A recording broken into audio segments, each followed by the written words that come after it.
அப்போஸ்தலன் தீத்துவுக்கு நிருபம் எழுதும்போது முதலாம் அதிகாரத்தில் நீ பட்டணங்கள் தோறும் மூப்பர்களை ஏற்படுத்து அப்படிங்கிறார்.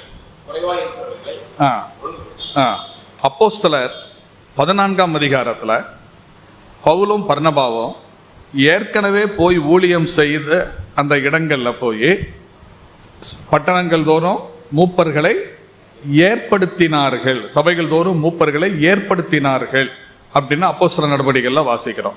அப்போ சபைகளில் மூப்பர்களை ஏற்படுத்தினார்கள் அப்படின்னு அப்போஸ்தலர் நடவடிக்கைகளையும், தீத்துவினுடைய நிருபத்தில் நீ பட்டணங்கள் தோறும் அப்படின்னா சபைகள் தோறும் மூப்பர்களை ஏற்படுத்துங்கிற கட்டளை கொடுக்கறத வாசிக்கும் போது, இதுல ஏற்படுத்தினதாகவும் வாசிக்கும் போது, இதுல ஒரு இடத்துலயாவது அப்போஸ்தலர்களை ஏற்படுத்தினார்கள் என்றோ, அப்போஸ்தலர்களை ஏற்படுத்துங்கள் என்றோ, தீர்க்கதரிசிகளை ஏற்படுத்தினார்கள் என்றோ, தீர்க்கதரிசிகளை ஏற்படுத்துங்கள் என்றோ எந்த விதமான கட்டளையும் சொல்லப்படவில்லை. ஏன் சொல்லப்படவில்லை? அப்படி ஒரு கூட்டம் இல்லாததினால் அதை செய்ய வேண்டும் என்று சொல்லவில்லை என்பது நமக்கு தெளிவாகிறது. அப்ப தம்பி கேட்டார் இன்னொரு விஷயம், இப்ப அப்போஸ்தலர்கள் என்னன்னு சொல்றீங்க, எவ்வளவோ மிஷனரிகள் போய்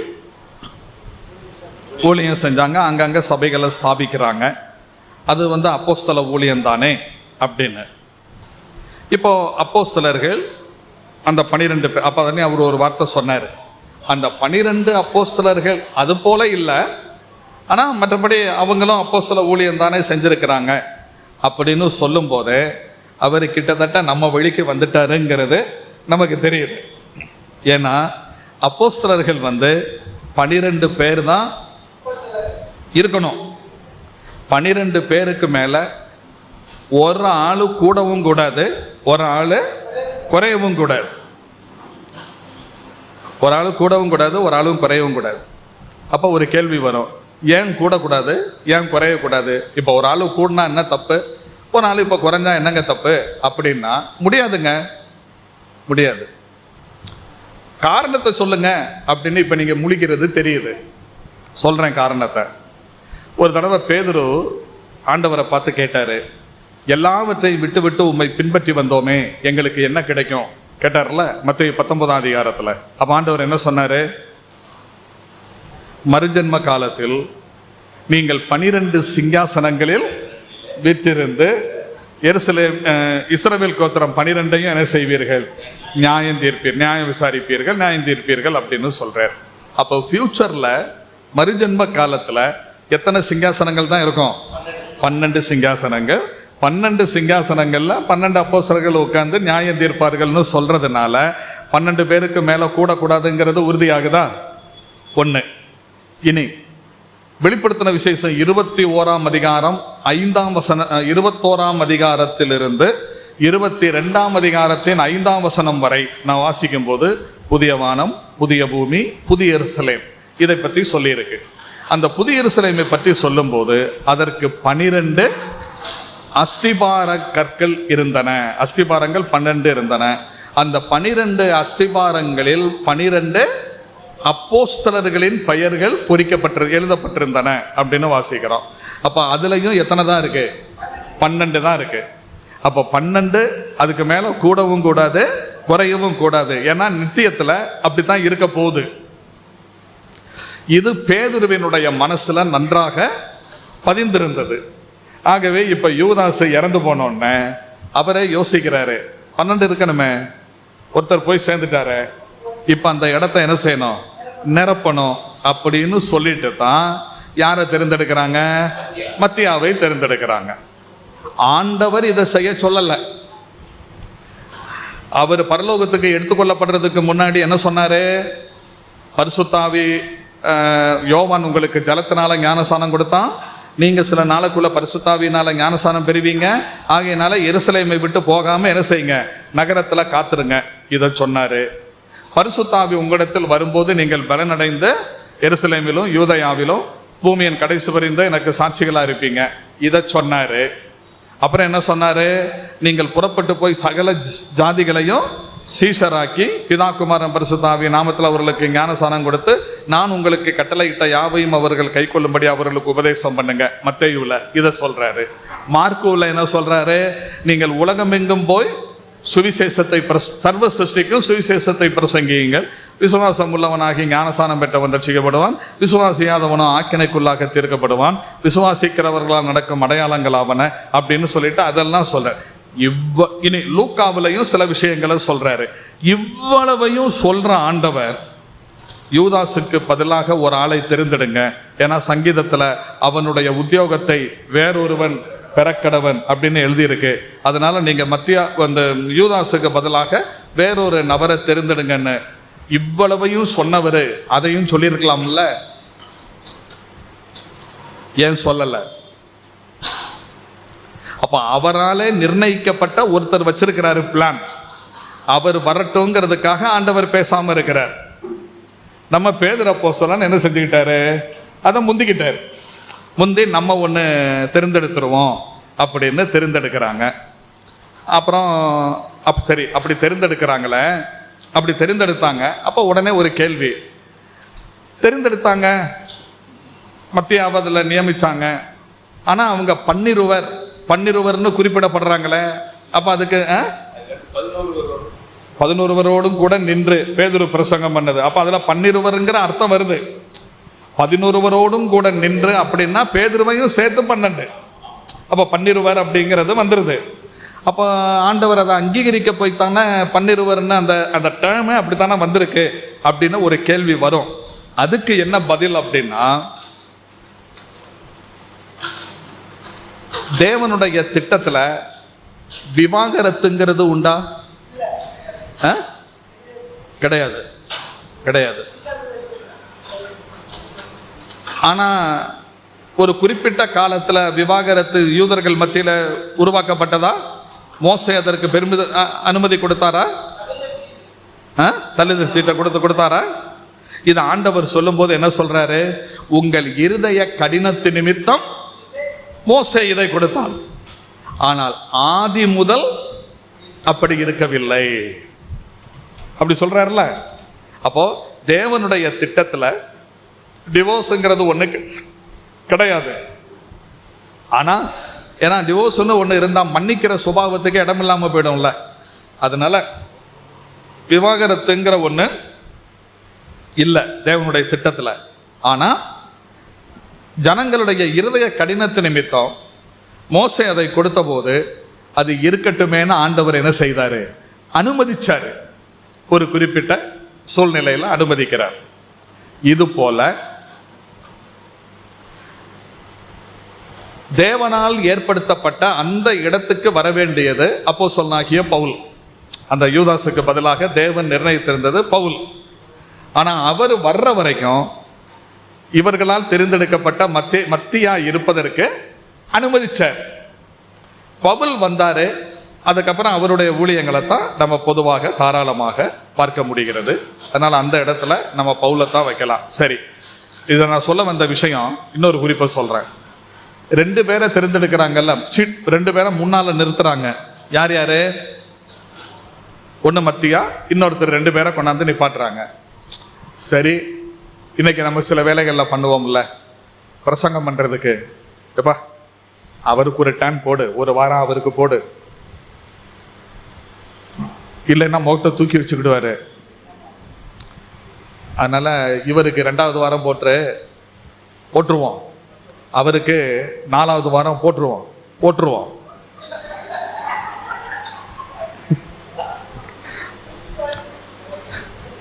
நடைமுறையில் இருக்கிறத சொல்றேன் நான்.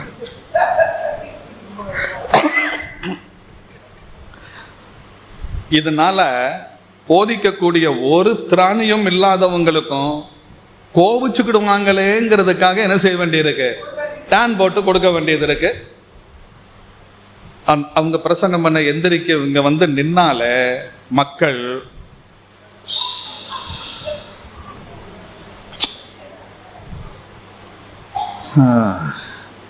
இதெல்லாம் நீங்க பார்க்கலாம் சபையில்.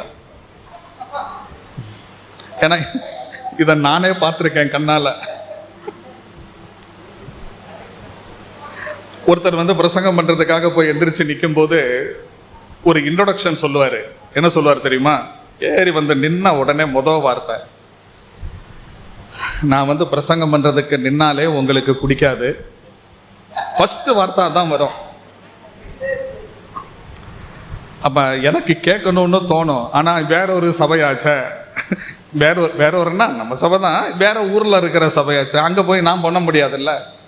அப்போ நீர் எந்திரிச்சு இங்க வந்தாலே மக்களுக்கு பிடிக்காதுன்னு உமக்கே தெரியுது இல்ல, பேசாம உட்காந்துருக்க வேண்டியதானே, எதுக்கு எந்திரிக்கணும்? அப்போ மக்களுக்கு பிடிக்காதுன்னு தெரிஞ்சாலும் என்ன செஞ்சிடறது, வந்து நின்று நேரத்தை வீணடிக்கிறது. இது ஒரு வருந்தத்தக்க விஷயம். அது வருந்தத்தக்க விஷயம். அந்த மாதிரி சரி அவர் கோச்சுக்கிடுவாரு, அவருக்கு ஒரு வாரத்தை போடுங்க அப்படிங்கிறது மாதிரி. சரி 2 பேரை கொண்டாந்து நிப்பாட்டணும், 2 பேருக்கும் தகுதி இருக்கானா, 2 பேரும் தகுதியா இருக்குது. இதுல யாராவது ஒரு ஆளை தெரிந்தெடுத்தா ஒருத்தர் கோவிச்சுக்கிடுவாரு, 2 பேரையும் சேர்த்து வச்சிருவோம். இப்ப என்ன 12 இருக்கிறது 13 இருந்துட்டு போகுது அப்படின்னு சேர்த்துருக்கலாம்ல. ஏன் சேர்க்கல? 12 தான் இருக்கணும். அதனால அப்போஸ்தலர்கள்னு சொல்றது அந்த 12 தான். நீங்க புதிய ஏற்பாட்டை வாசித்து பார்த்தீங்கன்னா மொத்தம் 24 அப்போஸ்தலர்களை பார்க்கலாம். இந்த 12 பேரை கூடாம வேறையும் அப்போஸ்தலர்கள் இருந்தாங்க. அவங்க வந்து இந்த 12 அப்போஸ்தலர்களுக்கு நிகரானவர்கள் அல்ல, சபையினால் அனுப்பப்பட்டவர்கள். அதைத்தான் உங்கள் ஸ்தானாபதியும் அப்படின்னு சொல்லுவாரு. அப்படின்னா அர்த்தம் என்ன? அப்போஸ்தலங்கிற வார்த்தைக்கு அர்த்தம் என்ன? அனுப்பப்பட்டவன். உங்கள் ஸ்தானாபதினு சொன்னா உங்களால் அனுப்பப்பட்டவன், உங்கள் தூதுவன் அர்த்தம். அந்த நிலையில சபையால் அனுப்பப்பட்டு ஊழியத்துக்கு அனுப்பப்பட்டு ஊழியம் செய்கிற, சபைகளை ஸ்தாபிக்கிற, ஊழியம் செய்கிற அந்த தேவ மனிதர்கள், அவங்கள இப்ப நம்ம சொல்ற டேர்ம் என்னன்னா, அந்த வார்த்தை என்னன்னா மிஷனரிகள். அதனால இனி அவங்கள அப்போஸ்தலர்கள்னு சொல்லி நம்மளை சந்தோஷப்படணும் அப்படின்னு ஒரு எண்ணம் இருந்தா இந்த அர்த்தத்துல சொல்லிட்டா தப்பு இல்லை. ஆனா அந்த சிந்தனைய மனசுல வச்சுக்கிட்டு இதை சொன்னாங்கன்னா அது தவறு. அதனால பிரச்சனைக்குரிய அந்த வார்த்தையை பயன்படுத்துறதை விட மிஷனரிகள்னு சொல்லிட்டு போறது ரொம்ப நல்லது தானே அப்படிங்கிறது தம்பி சொன்ன அந்த இதுக்கு இன்னொரு ஒரு குறிப்பு.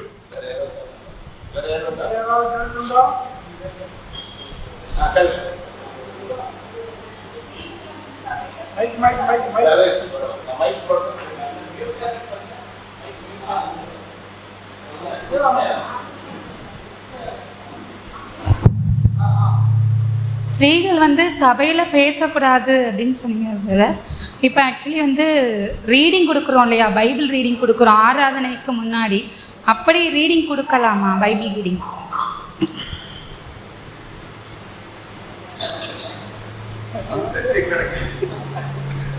சொல்லலாம்.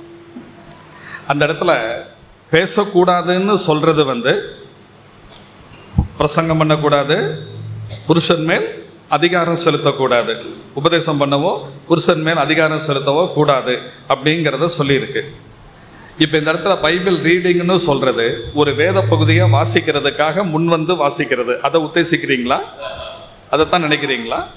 அது செய்ய வேண்டிய அவசியம் இல்லை, செய்யக்கூடாது. அதை வந்து ஒரு சகோதரர் செய்யலாமே, அது சாதாரணமாக ஒரு சகோதரர்கள் செய்யலாம். நீங்க வந்து ஒரு வசனம் சொல்றீங்க, அது அவங்க வாசிக்கலாம், அது அவங்க அதை உத்தேசிக்கல.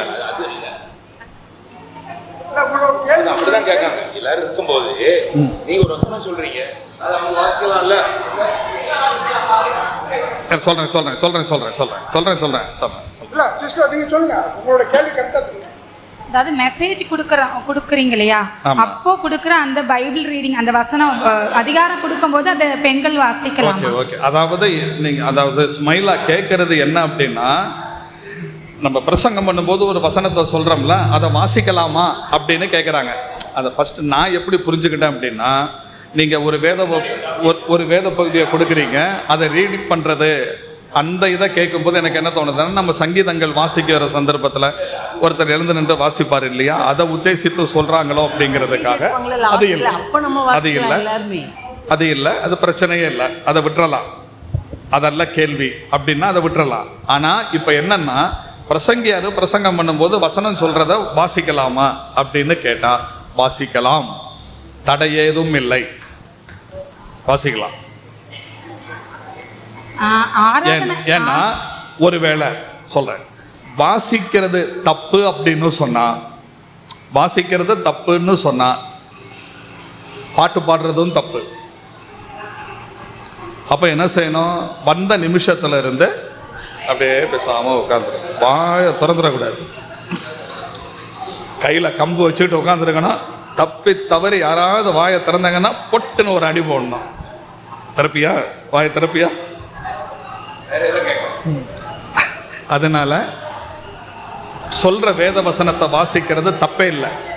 சில சபைகள்ல அதை கூட வாசிக்கிறதுக்கு விட மாட்டேங்கிறாங்க.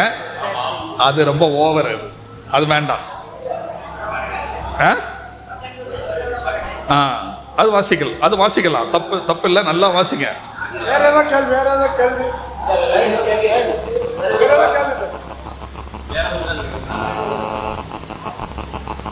நல்லா வாசிங்க, நல்லா பாட்டு பாடுங்க, நல்லா சத்தமா பாடுங்க. ஆனா பாட்டு நம்பர் சொல்லாதீங்க. என்ன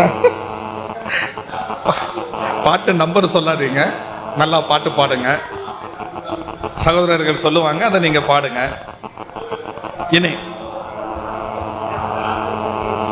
சகோதரர்கள் யாருக்காவது பாட்டு சில வேலைகள்லாம் ஆரம்பிக்கிறதுக்கு அவங்களுக்கு சில ராகம் வராது. அப்படி நிறைய சபைகள் இருக்கு, ராகமே வராது. ஆண்டவர் அப்புறம் சகிச்சுதான் அவரே கேட்டுக்கிட்டு உட்கார்ந்துருப்பார். நம்ம குரல் அப்படித்தான் இருக்கு, என்ன பண்றது? அப்ப அப்படிப்பட்ட சந்தர்ப்பங்கள் வரும்போது சகோதரிகள் அந்த பாட்டை தொடங்குறதுல தப்பில்லை. சகோதரர்கள் பாட்டை சொன்னோடனே அந்த பாடலை தொடங்குறதுல தப்பில்லை. ஆனா பாட்டு நம்பர் சொல்லாதீங்க. முதல்ல அப்போஸ்தல ஊழியத்தை குறித்து கேள்வி கேட்டார்ல, அவர் தீர்க்கதரிசிகள் உண்டானும் கேள்வி கேட்டாரு.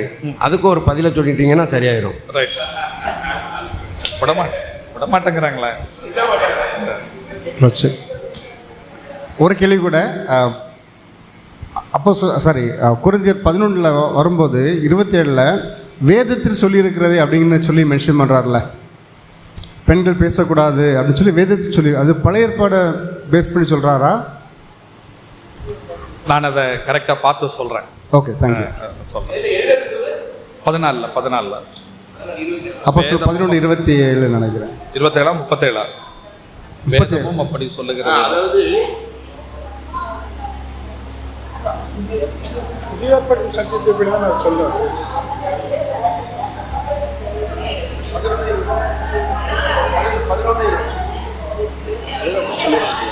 இல்லை, அப்படி ஒரு வசனம் வரும். இல்லை, இதுல தான் வரும். வேதமும் அப்படி சொல்லுது. அதாவது வேதமும் அப்படி சொல்லுகிறது. பேசாமல் இருக்கிறவர்கள் பேசும்படி அவர்களுக்கு உத்தரவில்லை, அவர்கள் அமர்ந்திருக்க வேண்டும். வேதமும் அப்படியே சொல்லுகிறது. வேதமும் அப்படியே சொல்லுகிறது. நான் சொல்றேன் கரெக்டா. இப்ப இல்ல, ரொம்ப தேங்க்ஸ் தம்பி, நான் அதை பார்த்துட்டு சொல்றேன். தீர்க்கதரிசிகளை பத்தி கேட்டாங்க. தீர்க்கதரிசிகளை பத்தி சொல்லும்போது அப்போஸ்தலர்கள் எப்படி இல்லையோ அது மாதிரி இப்ப தீர்க்கதரிசிகளும் இல்லை. அவங்களுடைய காலம் முடிஞ்சு போச்சு. அதுக்கு ஏற்கனவே நான் சொன்னது, மூப்பர்களை ஏற்படுத்துங்கள் அப்படின்னு கட்டளையும் ஏற்படுத்தினதான வரலாற்று சம்பவமும் சொல்லப்பட்டிருக்கு. அதே மாதிரி தீர்க்கதரிசிகளை ஏற்படுத்துங்கள் என்றோ தீர்க்கதரிசிகளை ஏற்படுத்தினார்கள் என்றோ கட்டளையும் சொல்லவில்லை. அப்படி ஒரு சம்பவமும் வரலாற்று நிகழ்வும் வேத புத்தகத்தில் இல்லை. அப்புறம் எபேசியர் 2ஆம் அதிகாரத்தில் அப்போஸ்தலர்களையும் தீர்க்கதரிசிகளையும் இணைத்தே அவர்கள் சபையினுடைய அஸ்திபாரமாக இருக்கிறார்கள் அப்படின்னு சொல்லப்பட்டிருக்கிறது. ஒரு கட்டடம் கட்டும்போது அஸ்திபாரம் ஆரம்பத்திலே போட்டு விடுவோம், ஒரே தடவை போடுவோம், பிற்பாடு அதன் மேல் அந்த பில்டிங் கட்டப்படும். அதுபோல சபை என்னும் இந்த ஆவிக்குரிய கட்டடம், மாளிகை, அப்போஸ்தலர்கள் தீர்க்கதரிசிகள் என்பவர்கள் மேல் கட்டப்பட்டு வருகிறது. அதனுடைய முதல் அந்த அவர்களுடைய காலகட்டத்தோடு அவங்களுடைய பீரியடு அது முடிஞ்சு போச்சு. இப்போ அப்போஸ்தலர்கள் தீர்க்கதரிசிகள் கிடையாது. ஆனால் அந்த தீர்க்கதரிசிகள் அப்போஸ்தலர்கள் இருந்த அந்த இடத்தில் அவர்களுக்கு சமமாக இல்லாவிட்டாலும் போய் ஊழியம் செய்து சபைகளை நிறுவுகின்ற ஊழியர்கள், மிஷனரிகள், சுவிசேஷகர்கள் எப்படி இருக்கிறார்களோ அதுபோல இப்பொழுது வசனத்தை போதிக்கிறவர்கள், வசனத்தை போதிக்கிறவர்கள் அது அந்த தீர்க்கதரிசிகளினுடைய இடத்தில் இப்பொழுது பூர்த்தி செய்கிறது. ஆகையினால் வசனத்தை போதிக்கிறவர்கள் இப்பொழுது இருக்கிறார்கள், தீர்க்கதரிசிகள் இப்பொழுது இல்லை.